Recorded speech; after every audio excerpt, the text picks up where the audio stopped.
प्रधानमंत्री नरेंद्र मोदी ने बुधवार को अमेरिका के राष्ट्रपति डोनाल्ड ट्रंप से फोन पर बात की। लगभग 35 मिनट की बात चली। बातचीत के दौरान पीएम मोदी ने राष्ट्रपति ट्रंप को ऑपरेशन सिंदूर के बारे में जानकारी दी। विदेश सचिव विक्रम मिस्री ने इस बात की जानकारी दी है। उन्होंने कहा कि बातचीत के दौरान पीएम मोदी ने स्पष्ट किया कि ऑपरेशन सिंदूर से जुड़े किसी भी विषय में व्यापार से संबंधित कोई चर्चा नहीं हुई। उन्होंने दोहराया कि पाकिस्तान के कहने पर ही भारत ने सीज फायर किया था। भारत कभी किसी तीसरे पक्ष की मध्यस्थता को स्वीकार नहीं करता और आगे भी नहीं करेगा। साथ ही पीएम मोदी ने यह भी जोर देकर कहा कि अब भारत आतंकवाद की घटनाओं को प्रॉक्सी वॉर यानी पर्दे के पीछे की लड़ाई नहीं बल्कि सीधे युद्ध की कार्यवाही के रूप में देखेगा। भारत का ऑपरेशन सिंदूर अब भी जारी है। विदेश सचिव ने कहा कि राष्ट्रपति ट्रंप ने पीएम मोदी की तरफ से विस्तार में बताई गई बातों को समझा और आतंकवाद के खिलाफ भारत की लड़ाई के प्रति समर्थन जताया। पीएम मोदी और राष्ट्रपति ट्रंप की मुलाकात G7 के इतर होनी तय थी, लेकिन ट्रंप को 17 जून को G7 छोड़कर अमेरिका लौटना पड़ा। इस कारण यह मुलाकात संभव नहीं हो सकी। इसके बाद ट्रंप के कहने पर दोनों नेताओं की फोन पर बात हुई। बातचीत करीब 35 मिनट चली।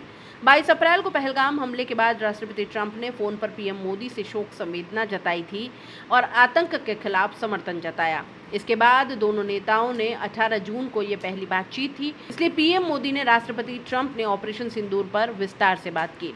मिस्री ने यह भी बताया कि पीएम मोदी ने ट्रंप को स्पष्ट रूप से कहा कि 22 अप्रैल के बाद भारत ने आतंकवाद के खिलाफ कार्रवाई करने का अपना दृढ़ संकल्प पूरी दुनिया को बता दिया था। भारत ने 6 और 7 मई की रात को पाकिस्तान और पाकिस्तान के कब्जे वाले कश्मीर यानी POK में सिर्फ आतंकी ठिकानों को ही निशाना बनाया। भारत के एक्शन बहुत ही मेजर्ड यानी नपे तुले, प्रिसाइज यानी सटीक और नॉन एस्केलेटरी थे। साथ ही भारत ने यह भी स्पष्ट कर दिया कि पाकिस्तान की गोली का जवाब हम गोले से देंगे। विदेश सचिव मिस्री ने बताया कि 9 मई की रात को अमेरिकी उपराष्ट्रपति JD वेंस ने पीएम मोदी को फोन किया था। वेंस ने कहा था कि पाकिस्तान भारत पर बड़ा हमला कर सकता है। पीएम मोदी ने उन्हें साफ शब्दों में बताया था कि यदि ऐसा होता है तो भारत पाकिस्तान को उससे भी बड़ा जवाब देगा। 9 और 10 मई की रात को पाकिस्तान के हमले का भारत ने सशक्त जवाब दिया और पाकिस्तान को सेना को बहुत नुकसान पहुंचा। उसके मिलिट्री एयरबेस को इनऑपरेबल यानी फ्लाइट संचालन न होने योग्य बना दिया। भारत के मुंहतोड़ जवाब के चलते पाकिस्तान को सैन्य कार्यवाही रोकने का आग्रह करना पड़ गया। विदेश सचिव ने यह भी बताया कि पीएम मोदी ने राष्ट्रपति ट्रंप को स्पष्ट रूप से कहा था कि इस पूरे घटनाक्रम के दौरान कभी भी किसी भी स्तर पर भारत अमेरिका ट्रेड डील या अमेरिका की तरफ से भारत पाकिस्तान के बीच मध्यस्थता जैसे विषयों पर बात नहीं हुई। सैन्य कार्यवाही रोकने के बाद सीधे भारत और पाकिस्तान के बीच दोनों सेनाओं के एग्जिस्टिंग चैनल्स यानी मौजूदा अफसरों के माध्यम से हुई। पाकिस्तान के आग्रह पर ही ये बात हुई थी। विदेश सचिव ने बताया कि राष्ट्रपति ट्रंप ने पीएम मोदी से पूछा कि क्या आप कनाडा से वापसी में अमेरिका रुककर जा सकते हैं।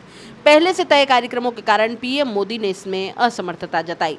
दोनों लीडर्स ने तय किया कि वे निकट भविष्य में मिलने का प्रयास करेंगे।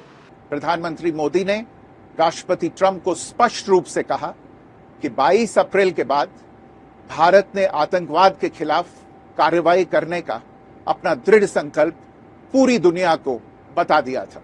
प्रधानमंत्री मोदी ने राष्ट्रपति ट्रंप को स्पष्ट रूप से कहा कि इस पूरे घटनाक्रम के दौरान कभी भी किसी भी स्तर पर भारत अमेरिका ट्रेड डील या अमेरिका द्वारा भारत और पाकिस्तान के बीच मध्यस्थता जैसे विषयों पर बात नहीं हुई थी। सैन्य कार्रवाई रोकने की बात सीधे भारत और पाकिस्तान के बीच दोनों सेनाओं की एग्जिस्टिंग चैनल्स के माध्यम से हुई थी और पाकिस्तान के ही आग्रह पर हुई थी।